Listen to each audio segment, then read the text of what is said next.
Imagine you're in your car driving to work. You just went through the drive-thru of Starbucks, picked up your coffee, and while you're sitting it down at your cup holder, your phone rings. Who is it? It's your headhunter. You picked it up. He tells you, hey, I have the perfect guy for you. You got to interview him. I know I sent you a couple duds, but I know this guy's definitely going to work for you. So what do you say? All right, set it up, an appointment for tomorrow. I'll interview him. The next day, your receptionist brings this guy into the conference room. As soon as you walk in, you look at the guy. Guy looks like he just walked out of a GQ magazine. Look really sharp, nice tie, sitting in a chair upright, and smooth talker. Everything that you want to hear. Even before you look at his resume, you already almost want to hire this guy. So what do? You look down his resume. The resume looks perfect. Everything that you expected. So what do? You hire the guy. You almost treat him, you actually even treat him a little bit different than everybody else. You think this guy's so good. 2 months later, you're sitting at your desk, drinking your coffee, and your receptionist walks in. Hands you your sales for the month or for the quarter.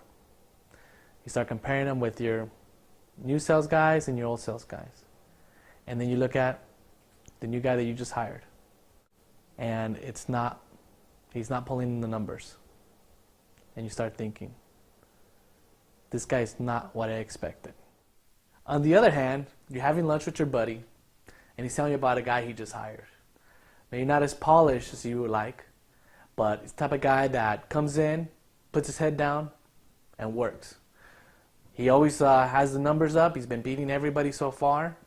He's productive, thinking outside the box, prospecting, everything you want him to do. Is not as fancy and shiny as you want him to, but he's a hard worker.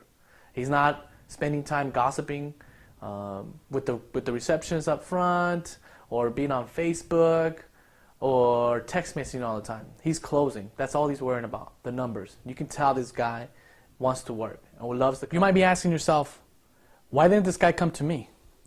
What did I miss? What's the difference between a $40,000 earner and a $140,000 earner? The difference is so small, it's almost scary to talk about. The $140,000 earner makes about 4 or 5 more calls. He comes in about 20 minutes early. He's not worried about what time lunch is going to be or who he's going to have lunch with. He's worried about if he's going to make 3 or 4 more sales before lunch. What I worry about is if I'm going to be in the top or not. If I'm going to ring that bell today. When everybody else is not selling, I'm trying to figure it out, thinking outside the box, and just do it. If that's what you're looking for, I'm your guy.